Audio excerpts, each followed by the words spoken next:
if the base theory was that it's a controlled evolution, the long game, basically, right? You come and check on your long game, right? You observe them. So if this alien in this theory died while observing us, then 10 years, whatever. Oh wait, so they're very tiny aliens. So the wardens are itsy bitsies. Yeah, I think I still don't buy that this thing was an alien. Okay, it's 91% human DNA. I agree, but so those an are alien-human hybrid. That's impossible too, because, like, for example, cats and dogs can't interbreed.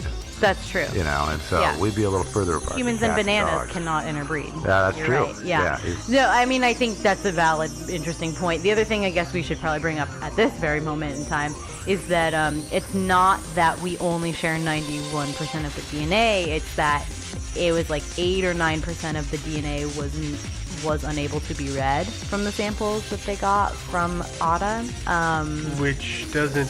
So it doesn't mean that they didn't match. It just meant that they couldn't read them because it was too corroded. It was degraded, unreadable. Which it's not uncommon for that to happen in DNA samples, to have a portion of it. Yeah, particularly post-mortem DNA samples. Yeah. So this is why Greer bothers me so much, because he's the one who says it's 91% human DNA, but we don't know what the other 9% is. Well, no, we don't. We kind of probably do, but it's not unusual. 100% of the DNA that was readable was human. It's just 9% of the total sample was unreadable. Although, to their credit, on almost all of the websites that you read about this DNA, they do add the caveat that research on the DNA is ongoing. Of course. And that they will reveal more as they know it.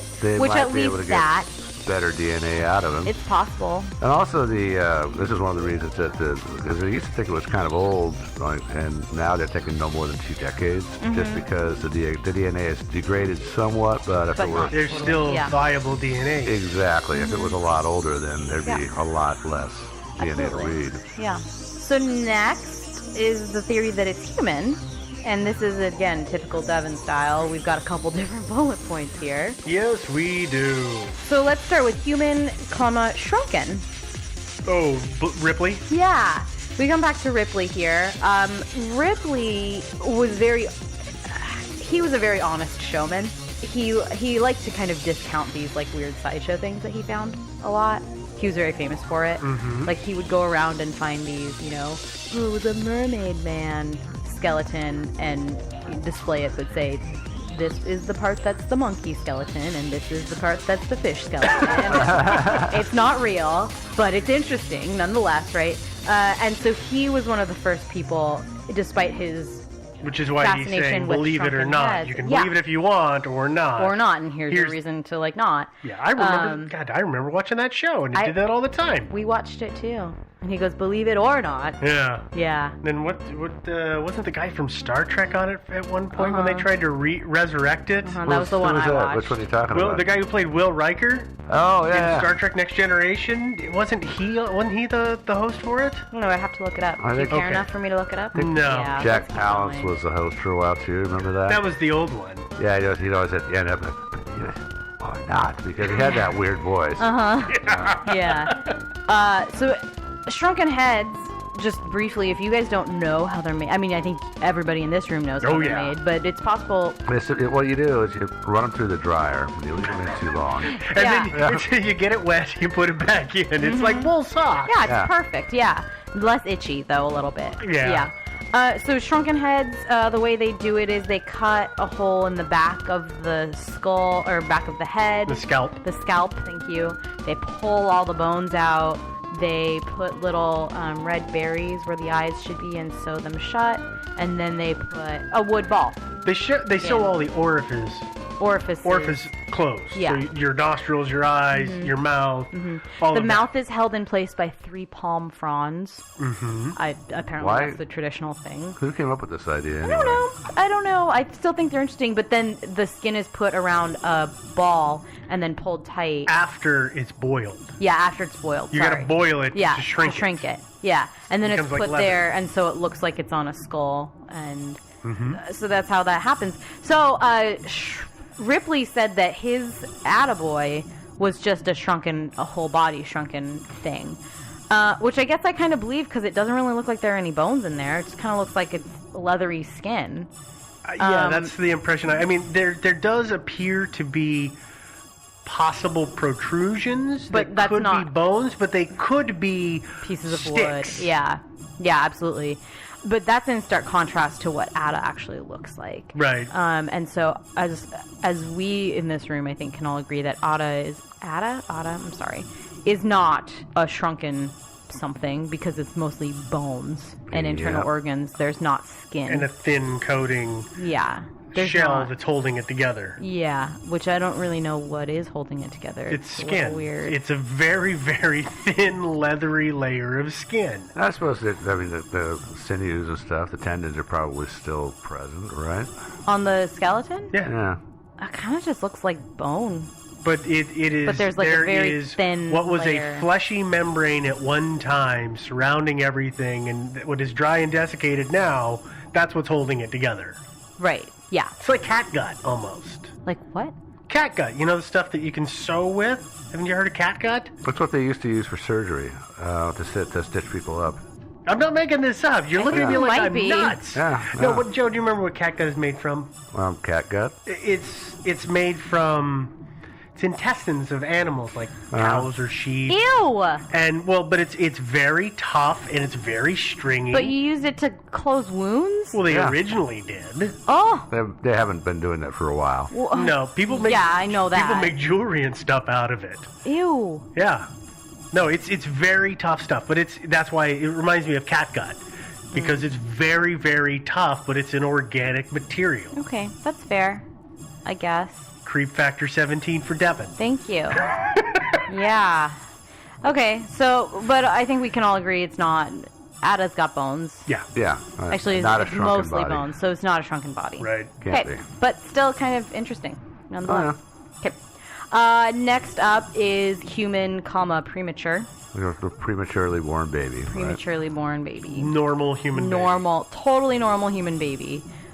Which all you have to do is really look at the skeleton to know it's not a totally normal baby. Even a preemie is not going to be 6 inches long. Yeah. I don't know about that. It has to be really premature, but you can look at, actually this is one of the most interesting comparisons I saw, was there was a scan of a fetus at 2 months old, and they're about 6 inches long or so. Yep. And then it's compared to the scan of the Ada skeleton, Ada boy, Ada, and they look totally different.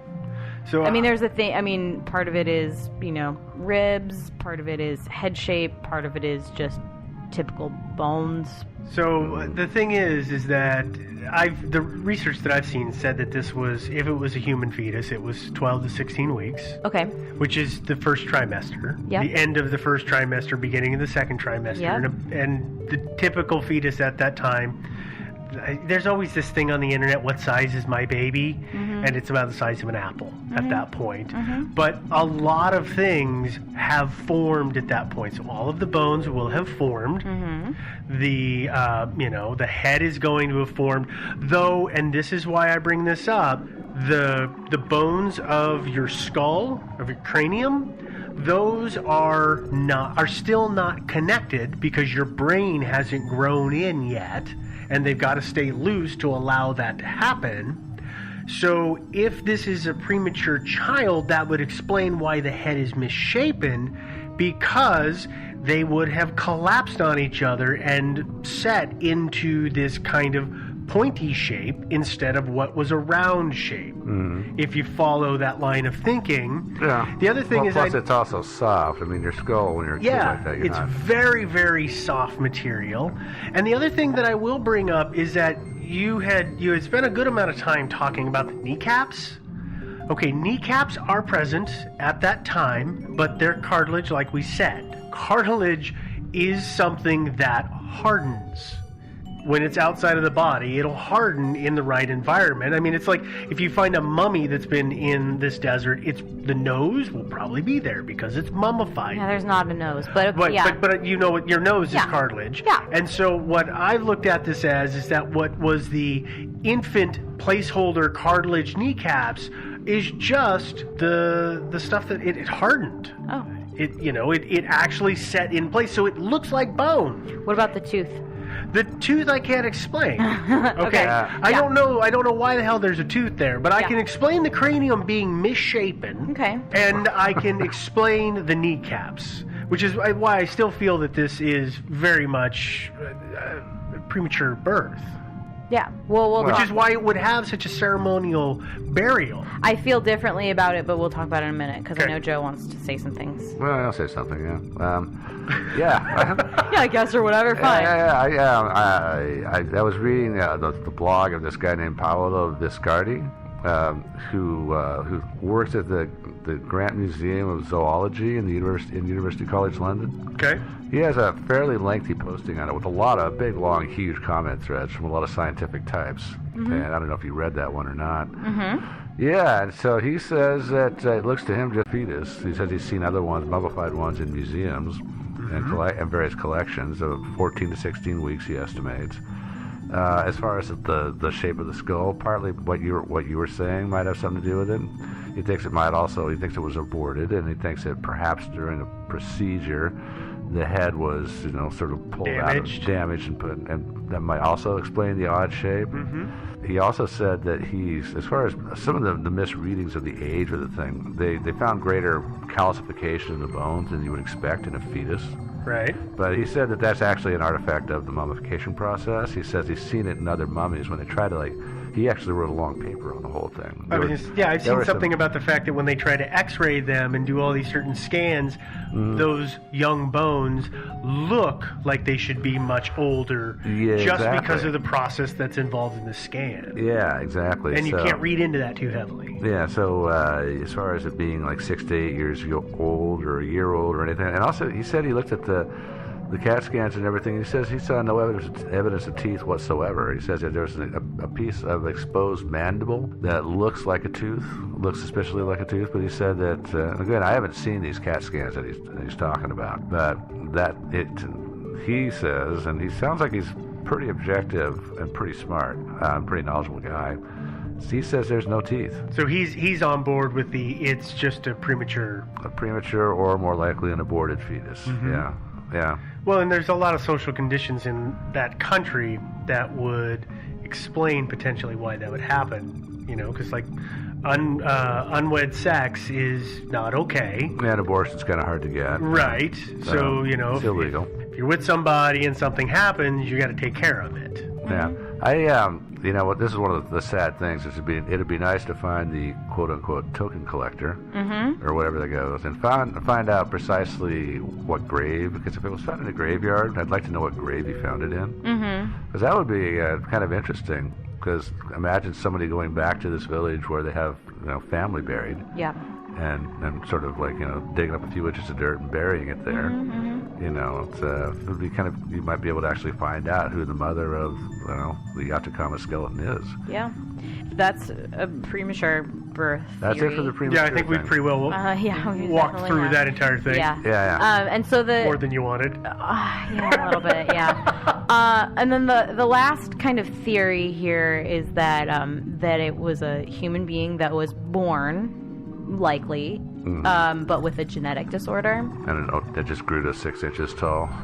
Yeah, or didn't really survive out of the womb for too terribly long. But obviously there aren't an extended period of time, though. Yeah, and so there obviously aren't any genetic disorders that we know of that cause a actual human being to only grow to 6 inches tall. That's not a thing. And you wouldn't live very long. You would not. No. Sooner or later, mom or dad would step on you. It's going to step on you. Yeah, exactly. Yeah, and on top of that, the shortest recorded person in history was only 2 foot tall, something like that. I thought it was something like 21 inches or 21. something. Yeah, but that's still like considerably like 3 or 4 times as tall as this much thing much was. larger than this skeleton. Thank you. I know couldn't thing think of what to feels call wrong, it. but it is kind of this form. This But added to that, they did this genetic testing on the skeleton, and they couldn't find any markers for common things like dwarfism or anything like that. Yeah, well, plus this would be a real one-off disorder because there is such a thing as dwarfism. There is.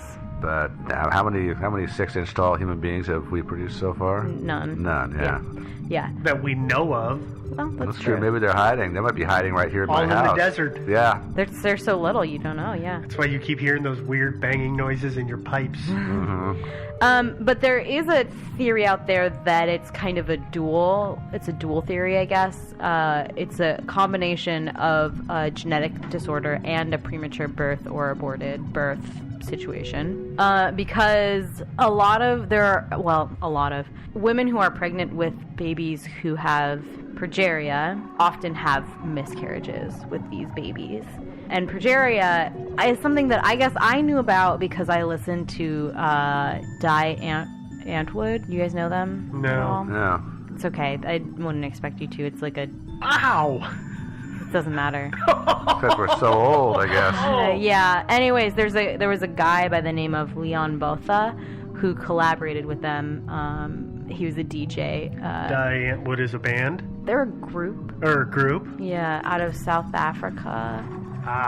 They do rap mostly. Okay. Kind of. It's hard to explain. Anyway. It's performance art. It's awesome. Well, so anyway, who's got progeria? Well, Leon Botha did. He died a few years ago. At what age? He was 26 when he died, which is actually a very long lifespan for somebody with progeria. Progeria, I'm sorry. They don't usually live often. People who have this live 13, 14 years at the most. Because it's rapid aging. Well, it's not actually rapid aging. It's signs that appear to look like rapid aging. It causes you to look like you are rapidly aging, yeah. It's found in about 1 in every 8 million live births, but the instances are higher.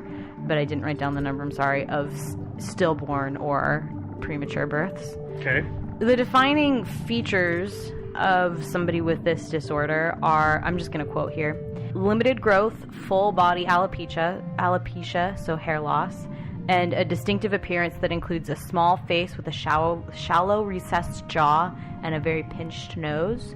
And often their face looks small on their head. Okay. Do you know what I'm saying? In proportion to the head. To the size of their head? Yeah, and the heads are, often kind of more elongated. So, I mean, I think it's a fair theory to say that it's possible that Ada had this disorder in utero and was born prematurely, that it accounts for the way that he looks with the skull. I mean, as does your theory of, kind of aborted fetus situation. When they're fetuses, their skulls look oversized. They look oversized, but they don't usually look pointy like that. Mm-hmm. But they do often in fetuses with progeria. I'm sorry, I don't know why I can't say that word. But, again, it's hard to tell. And then scientists are also saying that they also haven't found any of the genetic markers for progeria. So, well, probably not. So I don't know. I don't have a good answer, really. I think it's probably a human. I think it's probably a premature I'm totally on board with the premature. Whichever way it happened, if it happened that there was some genetic disorder that caused the fetus to look this way, if it was just a premature birth. It's also hard to tell because it is a mummy, and it looks much too thin to be a normal fetus. But to me, but again, it's a mummy, so it's hard to tell. It's a mummy. As it dries out, the skin shrinks up, and it draws the rib tight. Exactly. I mean, that's part of it. I was gonna say, if you look at those ribs, they almost look like they should have broken from the pressure. Yeah. Although still the question is there should be more ribs than there are, but well, no. Apparently, the 2 missing ribs are the lower floating ribs, which form the last. It's entirely possible that it would have to have been really early, though. They may not have been fully formed, and so they may not have, when everything dried out and pulled in, they may not have been enough substance to them. They may have been mostly fleshy instead of bony. In the X-rays of a 2-month-old fetus, they are ribs. They are all ribs. All 12. All 12 of them, yeah. But it's possible, I mean, it's possible that it was a younger fetus. It's possible that there was some birth defect that caused them to not have the, ribs. I don't know. But Yeah, you never know. You go back to that area and check up on the people. Maybe there's a whole subset of people that have a genetic defect. possible. It's always They've been possible. passing it along. Yeah. generation Don't to have the generation. floating rib. yeah, they're missing absolutely. them. Yeah. I don't even know what is the purpose of the floating rib. Does anybody know? I think it's just one more rib to get broken. I think that's about it. Yeah. I always figured it was the one that pinches when you get a pinch in your side. Yeah, I don't know. It was just always weird. Yeah, I don't know either. It's maybe a little extra protection for your kidneys or something like that. I don't know. I don't know. So, yeah, there you go. It's the Atacama skeleton or humanoid. Probably not Or an alien. alien. Probably not. Probably not. Probably not an alien. Probably just a very, very sad story. It's a very small story. Yeah, tiny. But actually, go up digging around up there, you might find a lot of these things. Yeah, it is a little weird. 2 would be found in the desert, but I guess not really that weird. Yeah, no, because the conditions are such that It's they're gonna get naturally mummified. yeah, that's true. Yeah. Yeah. Whereas So- and luckily in the Atacama Desert, there's probably, it's so dry. I mean, no four-legged scavengers really exist out there to come along and eat it. Yeah, so probably it just not. lays there undisturbed and Yeah. it just becomes mummified. Yeah, absolutely. Yeah. Until the two-legged scavenger comes along. And you guys have anything else I to don't. After that. add to this story? Yeah, not really. We'll have to go down there and check it out one of these days. Yeah, Dig totally. around. As soon as our listeners fund our trips. Yeah. Yeah.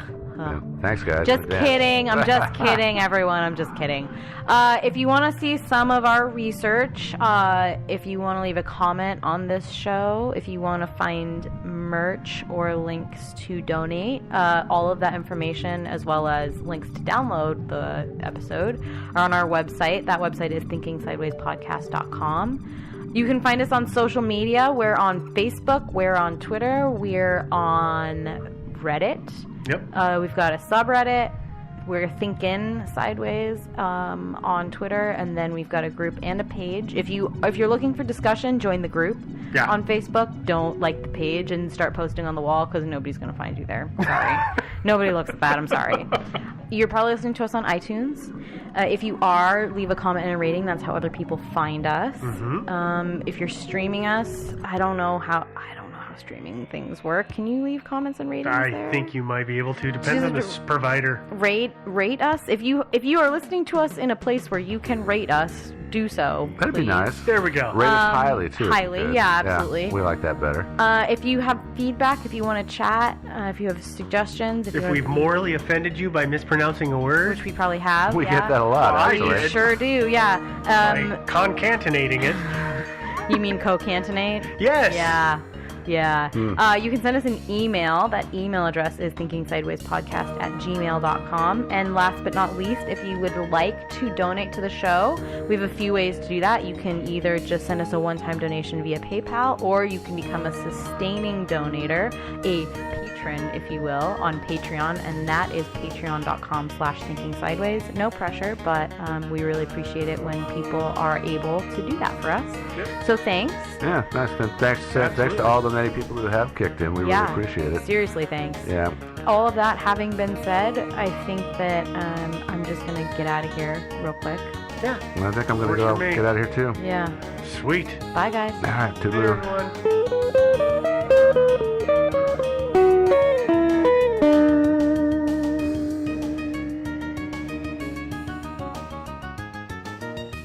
Thinking Sideways Said, it's supported by the generous donations of our listeners on Patreon. Visit patreon.com/thinkingsideways to learn more. And thanks. Thinking Sideways. I don't understand. Does not compute. You never know. Insufficient data to formulate a reply. Stories of things we simply don't know the answer to. Hi there. Welcome to another episode of Thinking Sideways. I am Joe, joined as always by Steve. and Devin. hey, here we are again. Yay. How'd this happen? I don't know. It just happens every once in a while. We just wake I up. woke up and here I was. Yeah. I know. I think someone's been drugging us, actually. It's really weird. Yeah. Yeah. This is kind of like MST. That's exactly where I was going to Suddenly go. we're just there. We're trapped in a space station. We're forced to solve another crappy mystery every week. Yep. That sounds about right. Explains my fear of space. Yeah. Okay, well, let's talk about a mystery. This is one that you've heard of, I'm pretty sure. This is brought to the world by Plato. Remember Plato, the Greek philosopher? Yeah. Oh, not the silly Not thing you Plato. played with as a kid. No. Got it. Yeah. Wrong the guy- one. the guy Yeah, I know that that one. Yeah, student of Socrates. Socrates, excuse me. Yeah, It's Socrates. Socrates. Oh, I'm sorry. I saw Bill and Ted's Excellent Adventure. I know it is Socrates. I know. Thank you. Hey, Socrates, who's your Yeah. buddy? Yeah. That you remember that line. It's a good movie. Come on, man. Yeah, you know what? I didn't want to see that movie. I had kind of low expectations, but actually it was really good. Good. Yeah, it's a good movie. Okay, anyway, back to our thing. Plato, yes. And the story came out in two of his dialogues. Well, the first was the Timaeus, in which Plato told the story that had been handed down in the family tree from his great-great-great-great-grandfather, Solon, who was an elder statesman in Greece. It had been handed down to Plato. It had been handed down to Timaeus. In the story, it was handed down to somebody else. Yes. Okay. Yeah, in the story, but, I think Plato himself heard the story Yeah. from a relative. Oh, that's right. No, yes. The Yeah. Timaeus is the name of the thing, not the name of the I was guy. waiting. Yeah. Sorry. Yeah, that's, Sorry, guys. So the Timaeus is a dialogue between Socrates and a guy named Critias, but it's, of course, written by Plato. Socrates asked Critias for a good story, so he tells the story of Solon's trip to Egypt 200 years before, because supposedly Critias heard it from his grandfather, who had died, who had had it passed down from his father, who got it from Solon. But anyway, in Plato's words, Solon was the wisest of the seven sages. He was obviously a highly respected ancestor and all-around great guy. Mm-hmm. But long before Plato was born, Solon traveled to Egypt and met with the priests in the city of Sais, and they told him the story of Atlantis. So that's our story this week, Atlantis. Atlantis. Dun dun dun. Yeah. So we're going to figure out who really lived there. Was it Aquaman or the Submariner? That was Which Donovan. one was real and which one got ripped off by the other comic book line? Is that what we're talking about? Barnacle Boy. Yeah, no, we will talk about that, yeah. Sweet. Yeah, they will stole it from Donovan. Yeah. Does either of you know how to pronounce the Submariner's name? It's Namor. And is it Namor? I can never... Namor. I always thought Namor, but there's nothing in there to make it an A other than the letter I was A. going to say, other than the letter A. Yeah. Oh, Sorry, I took us off track right away. Sorry. Immediately. Yeah. Immediately. It's what I'm good for. Yeah, the only thing. Oh, okay. That manual labor. Back to our story. The reason the subject came up is Solon had asked the priests about antiquity, if they knew any ancient or history and what they already knew from Greece. And one of them said, I'm not going to quote them, but essentially the priest said that the Greeks are never anything but children, and there's never an old man among you. And Solon was asked him what he meant, and the priest said, essentially, you people have no history to speak of because you're always being wiped out by natural disasters. Yeah, so there would be, maybe an earthquake and then a huge tsunami, and that would just wipe out everybody in the towns. And the only people that would survive were the shepherds and The herdsmen. the Hicks up in the hills, Yeah. who didn't know how to read or write, and so the civilization was essentially wiped out. And go back to the Dark Ages. And then back to the Dark Ages, yeah. And Greece did go through a Dark Age prior to... At least one. Yeah, at least one, yeah. Anyway, back to Atlantis. This supposedly happened 9,000 years before Solon's visit to Egypt, although there's some dispute about the 9,000 years, and there are plausible theories that there could have been a transcription error. Wait, you're talking 9,000 years. What happened? 9,000 years. Well, so Solon's visit would have been about, what, 6th century BC? Ballpark, yeah. Around 6th century BC, I think, and then it would have been 9,000 years before that, so 9,600 years BC. Is when the story that they're talking about happened? Is when the whole Atlantis thing happened. Okay, Yeah. because that wasn't exactly clear, so I was just making Yeah, sure yeah. I understood that part. Yeah, and but of course, like I said, it could have been possibly 900 years, which makes it about 1500 BC. Somebody missed a decimal point. Somebody put an extra zero there, yeah. And there was a Greek Dark Ages from which no written records exist. And I think written Greek emerged again with the Iliad and the Odyssey, which were written, it's believed, in the 7th or the 8th century BC. And we don't, well, that's the hard part with that, is that we don't know exactly when they started writing versus the things that we found. That's always the difficulty with Yeah. things like written language, is they may have been doing it for 100 years, but on things that crumbled. Yeah. And so True. we can't place it. Yeah, it is. It's Or hard date to it, I should say. Yeah, but I mean, typically in times what these people do is they will cast stuff in clay also, and those things are usually more survivable than papyrus or whatever they were using. Not Oh, if it gets washed away to sea, though. That's a good point. Yeah, there might be. I mean, who knows? I mean, there might be all kinds of stuff down there under the water. I mean, Yeah. Yeah. Or it gets crushed up. I mean, Yeah. that's how sand gets made, right? Wave action.